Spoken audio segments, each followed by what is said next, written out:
नमस्कार। आज आम देखिए बोडो मिक्सचर प्रस्तुति प्रणाली। साधारणतः 1% बोडो मिक्सचर पर 100 लिटर पानी हिसाब से आमको 1 केजी चून और 1 केजी कपर सल्फेट आवश्यक थाए। यह किपर तैयारी हे यह दर्शाई दी जाइए। प्रथम आमको 2टी जगह 25-25 लिटर पानी नहीं से 1 केजी कपर सल्फेट और चून मिसाइवा कथा और यही 2टी को अन्य 50 लिटर पात्र थी जल सहित भल मिसाक पड़ो। एठार आम आपको देखा 2.5 लिटर पानी नहीं से आम 100 ग्राम चून और 100 ग्राम कपर सल्फेट मिसेक भल भाव में गोलैदेवा। यापर यही 2टी पात्र को एक सागर नहीं कि आम तृतीय पात्र ढालिया जो कि अलरेडी 5 लिटर पानी रखा जाए।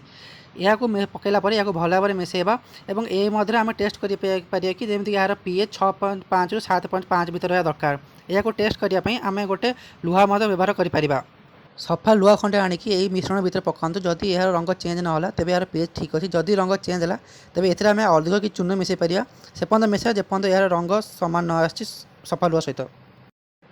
एबे एठारे बोडो मिक्सचर उपकारिता देखाई। यह सहित आम यहाँ आम कौ रोग व्यवहार करें देखाई दी जाए। यही मिक्सचर प्रस्तुति करा समय किसी सतर्कता अवलंबन करा पड़ता है सेगुड़ी ये दर्शाई दी जाए। बोडो पेस्ट 100 लिटर पानी बदल में आम 10 लिटर पानी नहीं और चून और कपर सल्फेट 10-10 केजी ली जाए। यह विभिन्न रोग व्यवहार कराए जमी citrus canker, coconut stem bleeding इत्यादि। धन्यवाद।